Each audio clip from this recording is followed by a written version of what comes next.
आज हमें डिस्कस करना है electric field intensity due to uniformly charge non conducting sphere. मतलब एक नॉन कंडक्टिंग स्फीयर है, इस पर small Q charge uniformly distributed है। मतलब आप देखें, अगर ये मेटल का बना होता, स्फीयर अगर मेटल का होता तो जितना हम चार्ज देते वो सारा का सारा जो चार्ज है वो उसकी सरफेस पर होता।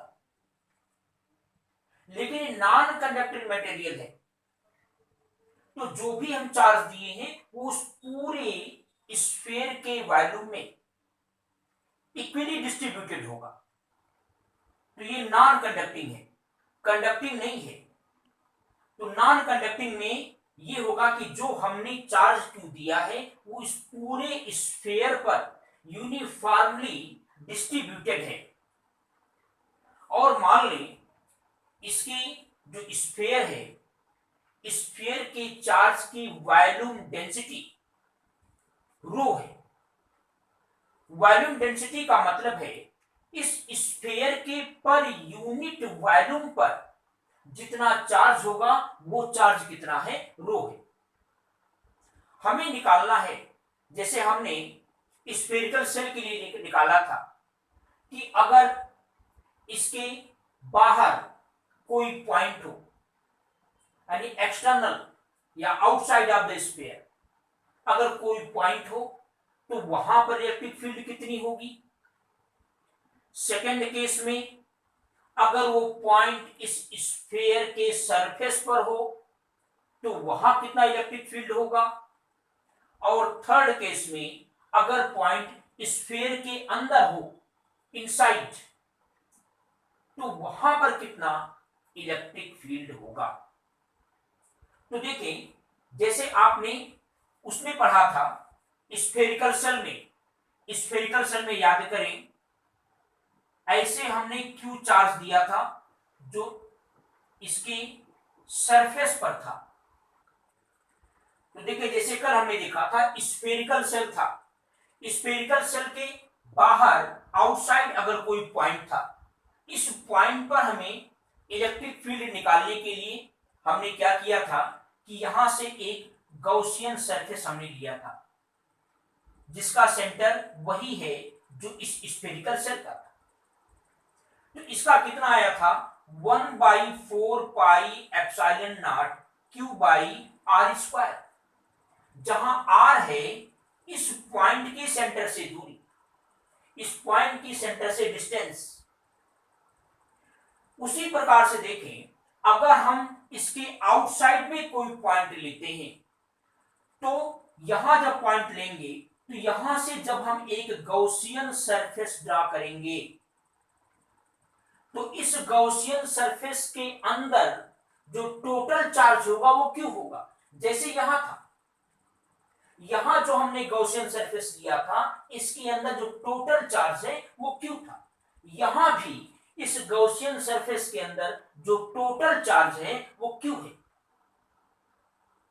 तो बिल्कुल स्फेरिकल सेल की तरह ही फर्स्ट केस में if r is greater than capital R, मतलब इस पॉइंट की सेंटर से जो डिस्टेंस है वो डिस्टेंस इस स्फीयर के रेडियस से अधिक हो, तो उस पॉइंट पर जो इंटेंसिटी ऑफ इलेक्ट्रिक फील्ड होगी बिल्कुल स्फेरिकल सेल की तरह E इज इक्वल टू आएगा 1/4πε0 Q/r²।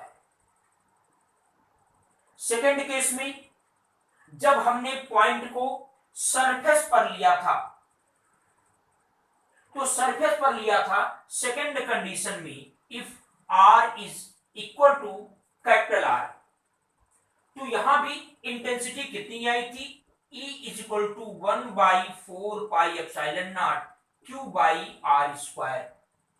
तो सेम यही चीज इस नॉन कंडक्टिंग स्फीयर के लिए भी होगा, बिल्कुल वैसे ही डेरिवेशन होगा जैसे कि उसमें हुआ था कि अगर कोई पॉइंट इस स्फीयर के सरफेस पर है, तो अगर सरफेस पर है तो इसका फार्मूला यही होगा, E is equal to 1/4πε0 Q by capital R square. Third condition देखें, अगर ये पॉइंट इस स्फीयर के अंदर हो, यहां कहीं हो, यहां कहीं हो। हमने स्फेरिकल शेल के लिए क्या लिया था कि जब पॉइंट इस स्फेरिकल शेल के अंदर आपने लिया था, तो जब हमने यहां पर एक गॉसियन सरफेस खींचा था, तो इस गॉसियन सरफेस के अंदर कोई चार्ज नहीं था। तो कोई चार्ज न होने के कारण यहां पर जो इंटेंसिटी आई थी E इज इक्वल टू वो 0 आया था। लेकिन वो चीज यहां नहीं हो सकता, क्योंकि ये नॉन कंडक्टिंग मटेरियल है। नॉन कंडक्टिंग मटेरियल के कारण जो चार्ज है वो पूरे पर डिस्ट्रीब्यूटेड है। यही अगर ये मेटल का होता, जैसे स्टील का, तो जो भी हमने चार्ज दिया है Q चार्ज, वो Q चार्ज इस पूरे सरफेस पर होता, अंदर नहीं होता। लेकिन चूंकि ये नॉन कंडक्टिंग है और जो चार्ज है वो पूरे के पूरे स्फीयर पर इक्वली डिस्ट्रीब्यूटेड है। तो जब हम यहां पर अंदर कोई पॉइंट लेंगे P, तो इस पॉइंट से जब हम एक गॉसियन सरफेस ड्रा करेंगे, तो इस गॉसियन सरफेस के अंदर जो चार्ज होगा वो 0 नहीं होगा, जैसे कि इस कंडीशन में हुआ था। तो मान लें कि इस गॉसियन सरफेस के अंदर जो चार्ज है वो Q डैश है।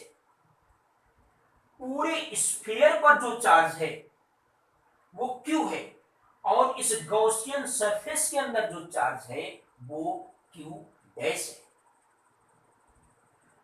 तो देखें हमने इस स्फीयर के अंदर पॉइंट लिया है P, सेंटर से स्मॉल r डिस्टेंस पर। तो इस गॉसियन सरफेस से पास होने वाला जो इलेक्ट्रिक फ्लक्स होगा फाई E होगा E डॉट dA। क्या करेंगे, यहां पर एक छोटा सा हम एरिया एलिमेंट लेंगे, dA इस डायरेक्शन में होगा, और जो E की डायरेक्शन होगी, हम जानते हैं कि जो E की डायरेक्शन होती है वो रेडियली होती है, ये रेडियली आउटसाइड होगी, बाहर की ओर होगी। यानी E की डायरेक्शन भी यही होगी जो dA की है इस पॉइंट P पर। तो इस पॉइंट P पर E व dA सेम डायरेक्शन में है, तो इसलिए इससे जो पास होने वाला इलेक्ट्रिक फ्लक्स होगा वो कितना होगा, E डॉट dA। तो इस पूरे गॉसियन सरफेस से पास होने वाला जो इलेक्ट्रिक फ्लक्स होगा वो क्या होगा, क्लोज सरफेस इंटीग्रल, यानी इसका आप क्या करें, इंटीग्रेशन कर लें किसका, E डॉट dA का। हम जानते हैं कि A dot B is equal to होता है AB cos थीटा, तो E dot dA is equal to क्या होगा, E dA cos थीटा। और यहां देखिए थीटा इज इक्वल टू 0, क्योंकि DA और E दोनों सेम डायरेक्शन में हैं, इसलिए यहां हो जाएगा cos 0 डिग्री। cos 0 की वैल्यू कितनी होती है, 1 होती है। और ये जो E है, E इस पूरे गॉसियन सरफेस के लिए इक्वल होगा, क्योंकि गॉसियन सरफेस पर हम कहीं कोई भी पॉइंट ले लें, सारे पॉइंट की सेंटर से दूरी स्मॉल r ही होगी। इसका मतलब है जो E है वो कांस्टेंट है, तो E को हम कहां कर लेंगे, बाहर। जब dA का इंटीग्रेशन करेंगे तो इस पूरे गॉसियन सरफेस का एरिया मिलेगा। हम जानते हैं कि स्फीयर का जो एरिया होता है वो 4 पाई r स्क्वायर होता है, तो इस कारण जो फाई E होगा E into 4 pi R square, ये इक्वेशन 1 हो गया। अब अकॉर्डिंग टू गॉस थ्योरम हम देखें। गॉस थ्योरम ये कहता है कि फाई ई अर्थात इलेक्ट्रिक फ्लक्स बराबर होता है Q by epsilon naught. Q का मतलब होता है इनक्लोज चार्ज। तो हमने जो गॉसियन सरफेस खींचा है, इसके अंदर का चार्ज हमने क्या माना है? Q डैश माना है। तो यहां पर हो जाएगा Q dash by epsilon not.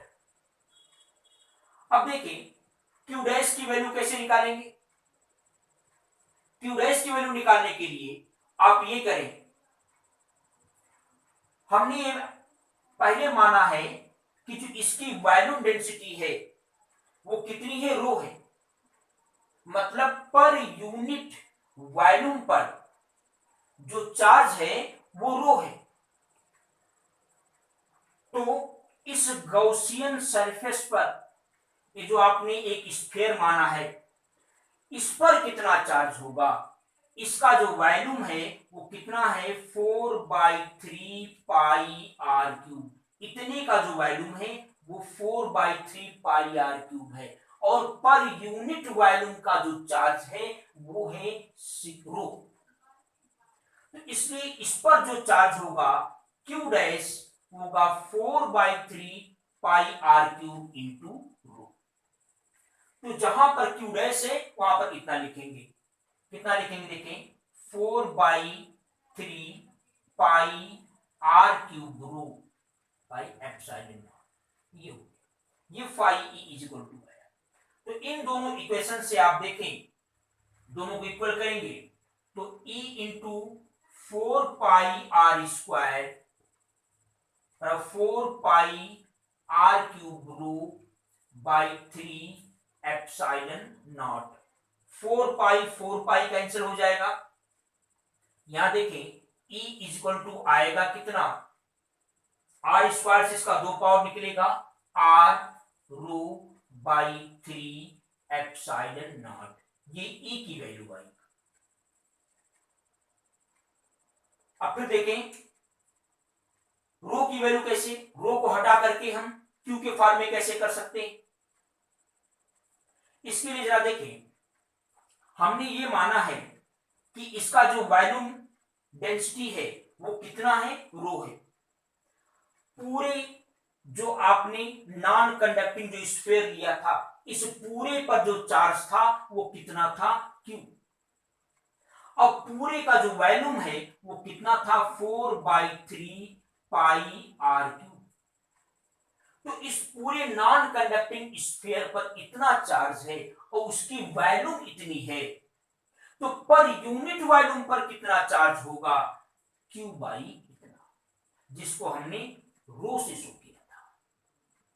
थोड़ा सा इसको बेहतर करके सिंप्लीफाई करेंगे तो 3 चला जाएगा ऊपर, 3Q by 4 pi capital R cube. ये आया रो इज इक्वल टू, रो की वैल्यू लाकर के इतना रखें। अगर रखेंगे तो हमें Q के फॉर्म में एक और फार्मूला मिल जाएगा। तो रख करके देखते हैं कितना आता है। तो E इज इक्वल टू देखो कितना आएगा? R/3 epsilon not. रो के स्थान पर क्या रखेंगे? 3Q by 4 pi R cube. तो E इज इक्वल टू देखें कितना आएगा? 3 से 3 कैंसिल हो जाएगा, 1/4 pi epsilon naught Q R by R cube. ये फार्मूला आया।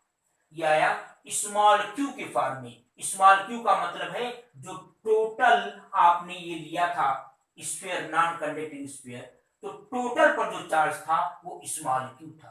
तो स्मॉल q के फॉर्म में इसके अंदर जो इंटेंसिटी आएगी वो इतनी आएगी, और रो के फॉर्म में ये आएगा। तो इस तरह से ये नॉन कंडक्टिंग वाले का हेडिंग समाप्त हुआ। इसके बाद की जो हेडिंग है वो आप नेक्स्ट वीडियो में देखेंगे।